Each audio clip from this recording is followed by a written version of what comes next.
Hello my dear students, welcome to our new channel of YouTube. We are Narayana Coaching Group. Okay, मेरा नाम है देवज्योति और मैं आप लोगों को पढ़ाऊंगी फिजिक्स यहाँ पर आपको मैं पढ़ाऊंगी 9, 10, 11, 12 सारी चीज़ें यहाँ पे पढ़ाई होंगी। और बच्चों आपको बता दें कि यहाँ पर हम एकेडमिक और कॉम्पिटिटिव दोनों ही चीज़ों को लेते हुए चलेंगे और बस उसके लिए आपको ये करना होगा कि आपको हमारे साथ बने रहना होगा। जैसे कि 9, 10 के एग्ज़ाम्स होते हैं, NTSC हो गया, KVPY हो गया, तो जनरली कोई भी उन सारी चीज़ों को कवर अप नहीं करता है, केवल एकेडमिक ही लेते हुए चलता है, ठीक है। लेकिन यहाँ पर ऐसा नहीं होगा। 11, 12 के लिए जैसे होता है कि JEE मेंस, JEE एडवांस हो गया, आपका नीट हो गया, ठीक है। तो ये सारी चीज़ें भी आपसे पूछी जाती हैं, कौन सा टॉपिक इम्पॉर्टेंट है, कौन सा नहीं है। तो ये सारी चीज़ें हम लोग यहाँ पर आपको पूरे तरीके से बताएंगे। और हाँ बच्चों, एक और बात कि अगर आप यहाँ पर पढ़ रहे हैं, अगर हमारे चैनल के साथ बने रह रहे हैं, तो प्लीज़ आप जब भी बैठिएगा पढ़ने के लिए तो अपने साथ एक कॉपी पेन ज़रूर रखिएगा। हो सकता है कि कुछ ऐसी इम्पॉर्टेंट बात हो जो कि आप नहीं जानते थे, या फिर कुछ ऐसी चीज़ जिसका शॉर्ट ट्रिक आपको यहाँ पे पता चल रहा है, तो वो सारी बातें आपको चलती रहेंगी पता, ठीक है। तो चलिए फिर आज का टॉपिक शुरू करते हैं। तो आज मैं फिज़िक्स में आपको क्लास 10th का जो है पहला चैप्टर पढ़ाने जा रही हूँ और वो है इलेक्ट्रिक चार्ज।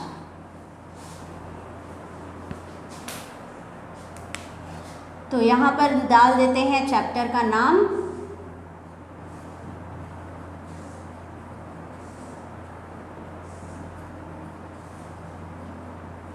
ठीक, तो अभी बात करते हैं कि इलेक्ट्रिक चार्ज होता क्या है, ठीक है। तो जनरली कोई आपसे पूछे कि भाई व्हाट इज इलेक्ट्रिक चार्ज, तो हम लोग जनरल आंसर क्या करते हैं, charges are of two types, one is positive and one is negative. लेकिन क्या हमने ये आंसर किया कि व्हाट इज इलेक्ट्रिक चार्ज? हम लोग तो बता रहे हैं कि how many types of electric charge, ठीक है। तो इलेक्ट्रिक चार्ज क्या होता है बच्चों? तो देखिए, अगर हम किसी मटेरियल की बात करते हैं, है ना, कोई मटेरियल है और अगर उस मटेरियल पर इलेक्ट्रिक चार्ज आया है, ठीक है, अगर मटेरियल पर इलेक्ट्रिक चार्ज प्रेजेंट हो रहा है, तो वो मटेरियल जब किसी भी एक्सटर्नल इलेक्ट्रिक फील्ड में रखा जाएगा तो वो मटेरियल एक तरह के फोर्स को फील करेगा। हो सकता है कि वो अट्रैक्शन फोर्स को फील करे या हो सकता है कि वो रिपल्शन फोर्स को फील करे। अब जैसे देखिए भाई, अभी छुट्टी के टाइम जब आते हैं, अभी तो नहीं, अभी तो पैंडेमिक का टाइम चल रहा है, किसी के भी घर जाना मना है, लेकिन जनरली हम लोग क्या करते हैं, दादी के घर, बुआ के घर, मौसी के घर, मामा के घर, है ना, तो कहीं पे हम लोग को बहुत अच्छा लगता है ना, लगता है कि वाह क्या लाइफ है, लाइफ हो तो ऐसी, है ना। लेकिन कहीं कहीं हम लोग को लगता है कि यार यहाँ से कब मम्मी निकलेंगे लेकर के, मम्मी चलो यार यहाँ से, अच्छा नहीं लग रहा है ना। तो हमारी क्या है, एक फीलिंग है, कहीं पर हम जा रहे हैं तो हमें अच्छा लग रहा है, किसकी वजह से, फीलिंग की वजह से, और कहीं पर हम जा रहे हैं तो हमें बुरा लग रहा है, बेकार लग रहा है, किसकी वजह से, फीलिंग की वजह से। तो इसी तरह बच्चों यहाँ पर वो फीलिंग क्या है, चार्ज है। चार्ज को किसी फील्ड में रखने पर वो किस चीज़ को फील करता है, कभी यही चार्ज फील करता है अट्रैक्शन को, और कभी वही मटेरियल जो है, उस मटेरियल पर जो चार्ज है वो फील करता है रिपल्शन को। तो ये हो किसकी वजह से रहा है, चार्ज की वजह से, ठीक है। तो अब चार्ज का प्रॉपर डेफिनेशन हम लोग क्या बोलेंगे, व्हाट इज इलेक्ट्रिक चार्ज। तो इलेक्ट्रिक चार्ज को डिफाइन करने के लिए हम लोग कहेंगे it is a physical quantity, ये एक ऐसी फिजिकल क्वांटिटी है बिकॉज ऑफ विच, मैं शॉर्टकट में ही लिख रही हूँ, ठीक है, because of which a material feels attraction और repulsion, ठीक है। तो इलेक्ट्रिक चार्ज क्या होता है, ये एक तरह की फिजिकल क्वांटिटी होती है जिसकी वजह से कोई मटेरियल अट्रैक्शन या फिर रिपल्शन को फील करता है। इन एनी एक्सटर्नल फील्ड, किसी भी बाहरी फील्ड में। ठीक है, तो ये तो हो गया बच्चों इलेक्ट्रिक चार्ज की बात। अब हम लोग आते हैं ऐसी बात पे जो कि आप बचपन से सीखते आ रहे हो, है ना। क्या पढ़ते आ रहे हो आप? चार्जेस के टाइप्स क्या होते हैं, how many types of charges are there. तो कितने तरह के चार्ज होते हैं? There are 2 types of charges. One is positive charge, एक होता है आपका पॉजिटिव चार्ज और दूसरा होता है नेगेटिव चार्ज। ठीक है, तो एक क्या होता है पॉजिटिव चार्ज और दूसरा क्या होता है नेगेटिव चार्ज। अब बात करते हैं कि भाई इनका जो सबसे मिनिमम पार्टिकल होता है, जैसे चार्ज तो है तो इसको रिप्रेजेंट किससे करते हैं? तो इसको रिप्रेजेंट हम करते हैं, इसका जो रिप्रेजेंटेशन होता है, स्पेलिंग देख ले भैया, रिप्रेजेंट हम लोग इसको करते हैं स्मॉल ई से। अब बात कर रहे हैं भाई पॉजिटिव चार्ज की, तो पॉजिटिव चार्ज को हम जनरल रिप्रेजेंट करेंगे प्लस स्मॉल ई से और नेगेटिव चार्ज रहेगा तो माइनस स्मॉल ई से। ठीक है, तो ये तो बात हो गई जनरल आपकी चार्जेस के बारे में। अब बात करते हैं सम प्रॉपर्टीज ऑफ चार्जेस की, चार्जेस की प्रॉपर्टीज क्या होती हैं। अगर आप चाहें तो आप इसको नोट कर सकते हैं या स्क्रीनशॉट ले सकते हैं। देखिए वीडियोस वगैरह में यही फ़ायदा होता है कि आप पॉज करके आराम से स्क्रीनशॉट ले सकते हो, और अगर आपको कोई चीज़ अच्छे से नहीं भी समझ में आ रही है तो आप उसको रिपीट कर सकते हो, लेकिन फिर भी अगर आपको ना समझ में आए तो आप कमेंट बॉक्स में ज़रूर बताइएगा। ठीक है, तो चलिए अब बात करते हैं कि चार्जेस की प्रॉपर्टीज क्या होती हैं। प्रॉपर्टीज ऑफ चार्जेस, तो देखिए जो पहली प्रॉपर्टी होती है वो क्या होती है, वो हम अपने जनरल लाइफ में भी देखते हैं। ठीक है, लाइक चार्जेस जो होते हैं, एक तरह के जो चार्जेस होते हैं वो क्या करते हैं, अट्रैक्शन या रिपल्शन, वेरी गुड, वो रिपल्शन करते हैं। जैसे कि हम कहते हैं ना कि एक ही कमान में 2 तलवार नहीं रहती। ठीक है, यानी कि एक ही जैसे जो चार्जेस होंगे हमेशा एक दूसरे को क्या करेंगे, रिपेल करेंगे, प्रतिकर्षित करेंगे। Like charges always repel each other and unlike charges, जो असमान चार्जेस होते हैं आपके, वो क्या करेंगे, अट्रैक्ट करेंगे। ठीक है, जैसे कि हम कहते हैं ना, ये भी है अपोजिट ऑलवेज अट्रैक्ट। ठीक है, तो ये कहाँ से आया है, ये आपका यहीं से आया है कि अनलाइक चार्जेस क्या करते हैं, अट्रैक्ट करते हैं, और लाइक चार्जेस क्या करते हैं, रिपेल करते हैं। तो ये तो बात हो गई पहले प्रॉपर्टी की। अब बात करते हैं दूसरे प्रॉपर्टी की। हाँ, एक और बात कि इसकी यूनिट क्या होती है, चार्ज की यूनिट क्या होती है, ये आपकी प्रॉपर्टी नहीं होगी, ये आप इलेक्ट्रिक चार्ज जहाँ पे लिखे हैं अब वहीं पे लिख लीजिएगा। यूनिट इसकी होती है कूलाम। ठीक है, तो चार्ज की यूनिट क्या होती है, कूलाम होती है, और इसको C से भी डिनोट करते हैं, कैपिटल C से। तो अब बात करते हैं दूसरी प्रॉपर्टी की। तो दूसरी प्रॉपर्टी कहती है चार्जेस आर एडिटिव, यानी कि चार्जेस को हम आराम से जोड़ सकते हैं। ठीक है, कैसे होते हैं चार्जेस, एडिटिव होते हैं, आराम से जुड़ने वाले होते हैं नेचर में। तो अब देखिए यहाँ पर अगर हम बात करें 2 मटेरियल की, एक मान लेते हैं ये हमारे पास है मटेरियल A और दूसरा मान लेते हैं कि ये है अपने पास मटेरियल B। ठीक है, अब हमारे पास क्या है, 2 मटेरियल है। मान लेते हैं कि A पर जो चार्ज है वो है +3 और B पर जो चार्ज है वो है -6। तो हमने कहा ना कि charges are additive in nature. अब देखिए, अब अगर हम लोग को टोटल चार्ज पता करना हुआ कि भैया टोटल चार्ज कितना होगा, तो उसके लिए हम क्या करेंगे, दोनों ही A के चार्ज को और B के चार्ज को नॉर्मल जो एडिशन का रूल होता है ना, उसी तरह से जोड़ देंगे। तो चार्ज ऑन A क्या होता है, इधर लिख देते हैं, चार्ज ऑन ए पर चार्ज कितना होगा, देखिए चार्ज ऑन ए कितना दिया हुआ है, +3 और साथ में हम चाहें तो ये जो स्मॉल ई रिप्रेजेंटेशन था, मैंने लग रहा है इरेज कर दिया, तो वो स्मॉल ई भी लगा देंगे साथ में, प्रॉपर रहता है, देखने में अच्छा लगता है।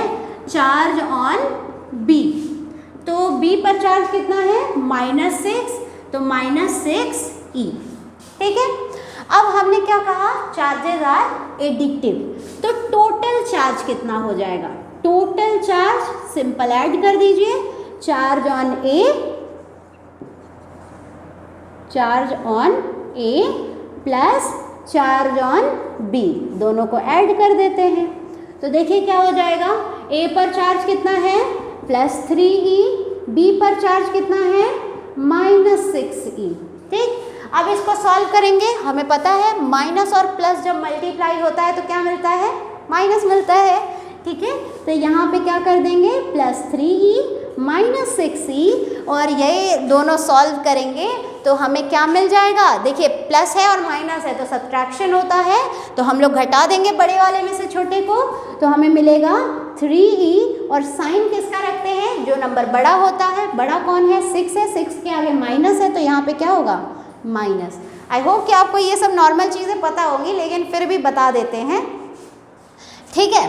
तो अब देखिए, ये थी आपकी पहली प्रॉपर्टी क्या होती है, charges are additive in nature, ठीक है। दूसरी प्रॉपर्टी, पहली क्या थी आपकी, लाइक चार्जेस रिपेल करते हैं, अनलाइक चार्जेस अट्रैक्ट करते हैं, ठीक है। तो अब चलिए भाई फिर आगे बढ़ते हैं थर्ड प्रॉपर्टी की तरफ। तो ये जो आपका थर्ड प्रॉपर्टी है, प्रॉपर्टी तो है ही, लेकिन साथ ही बहुत इम्पॉर्टेंट भी है, और यहाँ से आपके एग्ज़ाम्स में क्वेश्चंस भी आते हैं, आइदर बोर्ड कह लीजिए, अब तो हालांकि जो आपका न्यू एजुकेशन सिस्टम है जब वो लागू हो जाएगा तब के बाद की बात है, जब तक लागू नहीं होता है तब तक हम लोग बोर्ड ही कहेंगे। तो बोर्ड में भी आता है आपका 10th बोर्ड में भी, और आपके जो कॉम्पिटिटिव एग्ज़ाम्स होते हैं उसमें भी यहाँ से क्वेश्चंस बनते हैं, ठीक है। तो तीसरा है आपका, चार्जेस आर क्वांटाइज्ड, चार्जेस क्या होते हैं, क्वांटाइज्ड होते हैं। अब क्वांटा का मतलब, क्वांटाइज्ड वर्ड किससे मिलकर के बना हुआ है, ये बना हुआ है क्वांटा से, ठीक है। अब देखिए क्वांटा का मतलब क्या होता है, क्वांटा का मतलब होता है डिस्क्रीट या फिर अलग अलग, क्वांटा का मतलब क्या होता है, अलग या फिर डिस्क्रीट, ठीक है। यानी कि कोई भी जो चार्ज है वो आपका कॉन्टिन्यूअस नहीं है, जैसे कि पानी हम लोग देखते हैं ना, पानी क्या है आपका, कॉन्टिन्यूअस है, पानी के पार्टिकल्स को हम लोग बिना किसी केमिकल रिएक्शन के अलग अलग कर सकते हैं, नहीं कर सकते हैं। पानी हमें कैसा दिखेगा, नॉर्मल, बिल्कुल कॉन्टिन्यूअस दिखता है। लेकिन यही चावल के दाने की अगर बात करें तो चावल का दाना ऐसे दूर से तो कॉन्टिन्यूअस दिखेगा, लेकिन जैसे जैसे हम उसके पास जाएंगे हमें एक एक दाना क्या दिखने लगता है, साफ साफ और अलग अलग दिखने लगता है। तो ये चावल का दाना क्या है, डिस्क्रीट है। ठीक वैसे ही हमारे चार्ज भी होते हैं, जब हम लोग बाहर से देख रहे हैं, दूर से देख रहे हैं, तो हमें दिखता है कि ये पूरा कॉन्टिन्यूअस है, लेकिन जैसे जैसे हम उसको आइडेंटिफाई करने लगते हैं चार्जेस को, तो वो हमें कैसा मिलने लगता है, क्वांटा के रूप में मिलता है, यानी डिस्क्रीट मिलता है। अब देखिए कोई भी मटेरियल है तो एक दो तो होगा नहीं, चार्ज उसमें एक दो तो होगा नहीं, ठीक है। तो चार्ज क्या होता है, बल्क में होता है। जैसे कि आपकी एक पूरी बिल्डिंग बनी होती है तो वो किससे बनी होती है, ईंटे से बनी होती है। उसका सबसे क्वांटाइज्ड फॉर्म, सबसे छोटा फॉर्म क्या होगा, एक ईंटा। एक ईंटा कहीं पर रखा गया होगा न्यू पे, फिर वो बढ़ते बढ़ते क्या हो गया, पूरा बिल्डिंग फॉर्म हो गया, ठीक है। तो इसी तरह से एक छोटा सा चार्ज होता है और वो फॉर्म होते होते पूरा एक मटेरियल बन जाता है। तो ई तो होता है ना, ई तो हर मटेरियल में होगा, लेकिन कितना होगा हमें नहीं पता, उसको हम लोग मान लेते हैं n, और कहते हैं कि किसी भी बॉडी पर जो चार्ज है वो है Q बराबर NE, यही सबसे इम्पॉर्टेंट आपका फॉर्मूला है ना। है तो बहुत छोटा सा लेकिन काम बहुत बड़ा बड़ा कर जाता है, ठीक है। तो इसलिए इसको नोट कर लीजिएगा कॉपी पे। तो Q बराबर NE ये किसके लिए है? Charges are quantised in nature, इसके लिए आपका होता है। अब हम लोग बात करते हैं आगे। तो आपका फोर्थ पॉइंट क्या है? फोर्थ पॉइंट है आपका charges are conserved. Fourth point क्या है? Charges are conserved. तो बच्चों क्या आपको पता है कंजर्व्ड की एक्चुअल मीनिंग क्या होती है? जैसे हम लोग पढ़ते हैं ना law of energy conservation, energy को ना तो बनाया जा सकता है ना तो ख़त्म किया जा सकता है, केवल एक फॉर्म से दूसरे फॉर्म में चेंज किया जा सकता है, ठीक है। तो मोमेंटम का भी कंजर्वेशन लॉ आपने पढ़ा होगा 9th में। क्या होता है? मोमेंटम के लिए आपका कांस्टेंट कहा जाता है, इनिशियल मोमेंटम बराबर फाइनल मोमेंटम। मतलब एक तरह से कंजर्वेशन की जो मीनिंग है वो आपकी कांस्टेंट निकल करके आती है। क्या होती है? कांस्टेंट। और कांस्टेंट का मतलब होता है फिक्स, ठीक है। तो अगर हम किसी मटेरियल की बात कर रहे हैं और मान लेते हैं कि उसमें दो सब मटेरियल्स हैं, है ना, एक आपका A हो गया और दूसरा हो गया B, ठीक है। जैसे कि मान लीजिए कि आप एक कमरे में हैं, कमरे में आप लोग दो फ्रेंड हैं, एक फ्रेंड के पास 4 पेन है, दूसरे फ्रेंड के पास 5 फ्रेंड है, पेन है, ठीक है। मान लेते हैं कि A एक फ्रेंड है, उसके पास 4 पेन है और B के पास 5 पेन है। अब इस पूरे कमरे में कितने पेन हैं?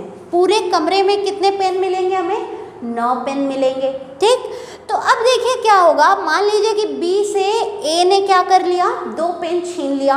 तो A के पास कितना पेन हो गया? 6 पेन हो गया और B के पास कितना हो गया? 3 पेन हो गया। लेकिन फिर भी अगर हम टोटल नंबर ऑफ पेन निकाले तो पहले भी हमें 9 मिल रहा था और अभी भी हमें 9 ही मिल रहा है।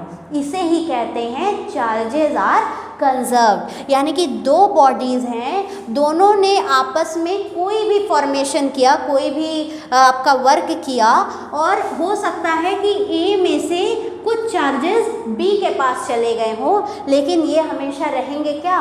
कांस्टेंट ही रहेंगे, टोटल लेने पे हमेशा बराबर ही आएंगे। तो चलिए इसको अच्छे से और समझते हैं। मान लेते हैं A है आपके पास, A के ऊपर चार्ज मान लेते हैं, चार्ज क्या मान लेते हैं? 2 इलेक्ट्रॉन हैं और 2 प्रोटॉन हैं। B के पास क्या है? B के पास मान लेते हैं 3 इलेक्ट्रॉन है और 3 प्रोटॉन है। तो बच्चों आपको ये तो पता है ना किसी भी मटेरियल पर चार्ज कितना होता है। जैसे आपका A है, A के पास 2 इलेक्ट्रॉन 2 प्रोटॉन है, तो टोटल चार्ज कितना होगा? प्रोटॉन पर कैसा चार्ज होता है? पॉजिटिव। इलेक्ट्रॉन पर कैसा चार्ज होता है? निगेटिव। तो आप करिए 2e प्लस ये आप इलेक्ट्रॉन का चार्ज ले लीजिए, ये प्रोटॉन का चार्ज ले लीजिए, लास्ट में क्या मिलेगा आपको? 0। तो ओवरऑल आपको ये याद रखना है किसी भी बॉडी का जो चार्ज होता है वो कितना होता है? 0 होता है, ठीक है। तो वो आप यहाँ से भी देख सकते हैं, 2 इलेक्ट्रॉन 2 प्रोटॉन। तो ये दो, इस पर A पर चार्ज कितना मिला हमें? 0। और B पर क्या है? B के पास 3 इलेक्ट्रॉन 3 प्रोटॉन और चार्ज कितना मिला? 0, ठीक है। चार्ज आपको कितना मिला? 0 मिल रहा है। तो अब देखिए, अब A ने क्या किया? A देखिए वैसे ही बेचारा गरीब है, लेकिन फिर भी क्या किया? मान लेते हैं कि 1 इलेक्ट्रॉन B को दे दिया, ठीक है। 1 इलेक्ट्रॉन इसने B को दे दिया। तो इनिशियली क्या था? इनिशियली 5 इलेक्ट्रॉन 5 प्रोटॉन, यानी कि टोटल चार्ज आपका 0 था। अब देखिए अब क्या हो गया? A के पास क्या हो गया? 1 इलेक्ट्रॉन बचा और 2 प्रोटॉन है। और B के पास क्या हो गया? B के पास 4 इलेक्ट्रॉन हो गया और 3 प्रोटॉन है। तो अभी आप टोटल निकालिए। पहले आपका 3 2 5 इलेक्ट्रॉन था। पहले आपका क्या था? 5 इलेक्ट्रॉन। प्रोटॉन कितने थे? 5 प्रोटॉन। अब देखिए अब क्या है आपका? 1 और 4 कितने होंगे? 5 इलेक्ट्रॉन अभी भी होंगे, 3 2 5 प्रोटॉन अभी भी होंगे। तो ये आदान प्रदान से कोई फर्क पड़ा? नहीं पड़ा। तो इसे ही हम कहते हैं चार्जेस आर कंजर्व्ड, यानी कि कांस्टेंट होते हैं चार्जेस। ठीक है बच्चों, तो यहाँ तक बात आई थिंक कि आपको समझ में आ गई होगी। तो अब देखिए एक और इम्पॉर्टेंट चीज़ है जो कि आपको नोट करके लिखना है ना, कॉपी पे नोट डाल करके, आप नोट मत निकाल लीजिएगा, ठीक है।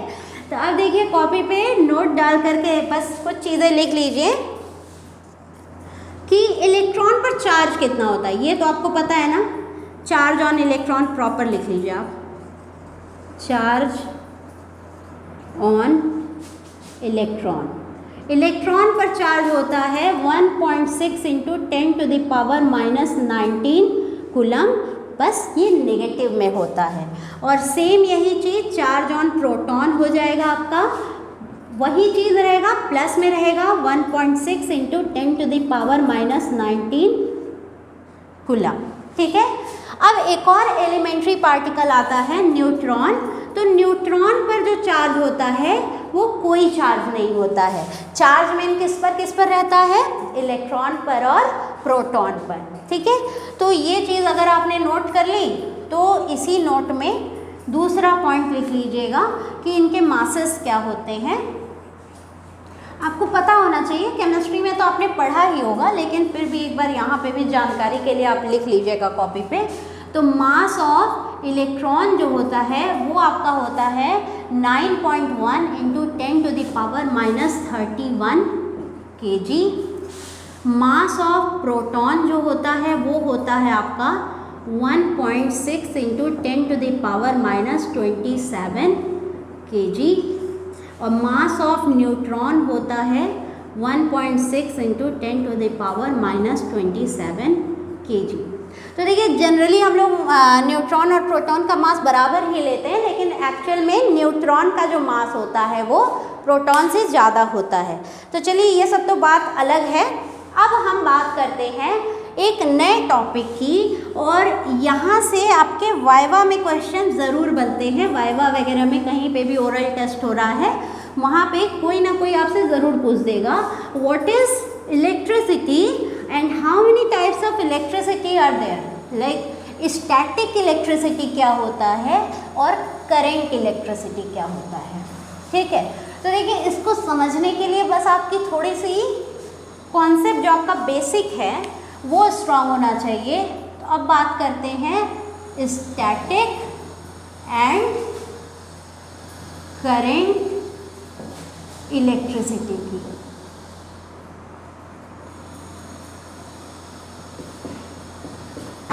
ठीक, अब देखिए स्टैटिक नाम सुन करके कुछ लग रहा होगा, है ना, कि स्टैटिक का मतलब क्या होता है।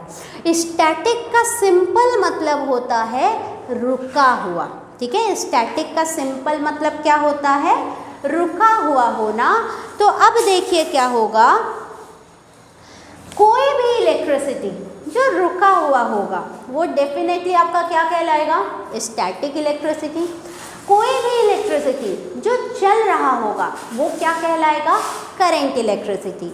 तो अब बात करते हैं कि भाई ये आइडेंटिफाई कैसे करेंगे, कैसे समझेंगे, ये तो भाई जनरल बात हो गई। तो मान लेते हैं कि एक है मोहल्ला, है ना। मोहल्ला किसका है? मटेरियल्स का, ठीक। या फिर कह सकते हैं कि एक मटेरियल है जिसके पास इलेक्ट्रॉन है, ठीक है। मटेरियल है तो भैया इलेक्ट्रॉन तो होगा ही। इलेक्ट्रॉन जो है आपका एलिमेंट्री पार्टिकल में आता है, बेसिक पार्टिकल में आता है। तो हर मटेरियल के पास इलेक्ट्रॉन होगा। यहाँ पे हम बस गिनती के लिए 9-12 इलेक्ट्रॉन बनाए हैं, कोई भी मटेरियल ऐसा है नहीं आपका जनरल में। तो अब देखिए मटेरियल पर जनरली चार्ज कितना होता है? 0। यानी कि जितना इसके पास इलेक्ट्रॉन है ठीक उतना ही महाराज जी के पास प्रोटॉन भी होगा, है ना। इनके पास ये जो आपके मटेरियल हैं इनके पास जितना इलेक्ट्रॉन है उसके साथ एक एक प्रोटॉन ज़रूर होगा, तभी तो इस पर चार्ज क्या आएगा? 0 आएगा। जितने नंबर ऑफ इलेक्ट्रॉन्स हैं उतने ही नंबर ऑफ आपके क्या हो जाएंगे? प्रोटॉन हो जाएंगे और टोटल चार्ज आपका कितना बन जाएगा, 0 बन जाएगा। ठीक, अब देखिए टोटल चार्ज अभी शुरुआत के लिए, ठीक है, टोटल चार्ज ऑन मटेरियल क्या बन जाएगा आपका, 0। ठीक, अब देखिए यहाँ पे है लॉकडाउन, और वो जो होता है ना जहाँ पे कोरोना पॉजिटिव मिल जाता है तो पूरे मोहल्ले को लॉक कर दिया जा रहा है, ठीक है, तो वैसा कंडीशन है और यहाँ पे किसी का भी निकलना जो है पूरी सख्ती है, निकलना किसी को नहीं है, लेकिन भाई कोई ना कोई ढीठ तो मिल ही जाता है, निकलेगा ज़रूर। ठीक, पुलिस का कितना भी पहरा हो, तो यहाँ पे भी एक है वैसे महाशय जी, ये इनको लगा कि इनका ईगो हर्ट हो रहा है, अब कोई मना किया तो इनको पक्का अब निकलना है, तो अब ये क्या करेंगे, ये गए निकल। ठीक, अब जब निकल गए तो फिर लाठी डंडा मिला, इनको हॉस्पिटलाइज हुए, क्या हुआ इनका कुछ खबर नहीं अभी तक, लेकिन निकल करके यहाँ मटेरियल की गणित ये बिगाड़ दिए, है ना।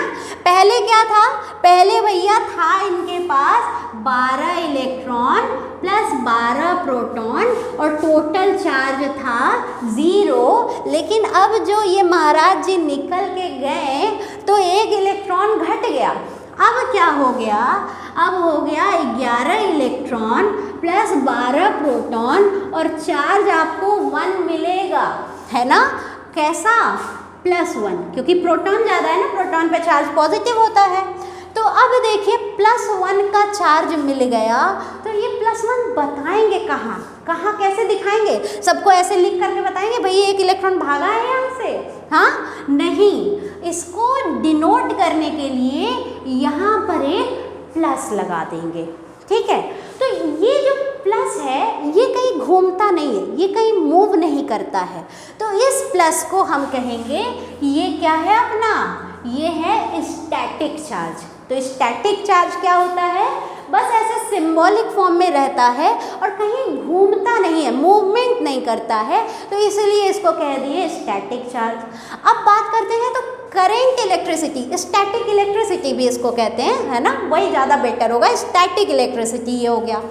करेंट इलेक्ट्रिसिटी किसको कहेंगे, करेंट मतलब होता है मूवमेंट। ठीक है, तो मूवमेंट कौन करता है, देखिए हमेशा याद रखिएगा जो मूवमेंट होता है किसी भी मटेरियल में, कभी भी जो मूवमेंट होगा ना वो हमेशा इलेक्ट्रॉन करता है, कभी भी प्रोटॉन और न्यूट्रॉन मूवमेंट नहीं करता, ये याद रखिएगा। तो देखिए मूवमेंट कौन करेगा, इलेक्ट्रॉन, इसके पास इलेक्ट्रॉन है ढेर सारे हैं, फ्री होंगे, मतलब फ्री होकर के मटेरियल में ही रहेंगे, तो ये इधर से उधर क्या कर सकते हैं, मूव कर सकते हैं, और इसी की वजह से करंट भी फ्लो हो जाता है। तो इलेक्ट्रॉन की वजह से मटेरियल के अंदर अंदर जो इलेक्ट्रिसिटी बन रहा है उसे हम कहेंगे करंट इलेक्ट्रिसिटी, और इलेक्ट्रॉन के बाहर चले जाने पर मटेरियल पर जो चार्ज आ रहा है उसे हम क्या कहेंगे, स्टैटिक इलेक्ट्रिसिटी। अब देखिए आपके दिमाग में ये सवाल बन रहा होगा कि भाई क्या इलेक्ट्रॉन बाहर ही जाता है, बाहर से नहीं आएगा, बिल्कुल आ सकता है। अब मान लीजिए ये एक इलेक्ट्रॉन है, एक और इलेक्ट्रॉन आ गए यहाँ पे, तो एक एक्स्ट्रा इलेक्ट्रॉन बन गया, यहाँ पर आपका चार्ज क्या बन जाता, यहाँ पर चार्ज हो जाता 13 इलेक्ट्रॉन प्लस 12 प्रोटॉन बराबर -1। -1 क्यों होता, क्योंकि एक इलेक्ट्रॉन ज़्यादा है। ठीक है, तो यहाँ तक बात आपको क्लियर है, what is static electricity and what is current electricity. ठीक है, तो चलिए फिर आज के लिए इतना ही, बने रहिएगा हमारे साथ, और ठीक है, तो हमारे चैनल को आप सब्सक्राइब ज़रूर करिएगा, और अगर आपको हमारी वीडियोस पसंद आ रही हैं तो फिर आप शेयर भी करिएगा अपने दोस्तों के साथ, कि भाई जितना फ़ायदा आपको हो रहा है आपके दोस्तों को भी हो जाए। ठीक है, तो अभी बने रहिएगा हमारे साथ, अभी और भी सीरीज़ आने वाली है वीडियो की। Thank you so much, bye bye.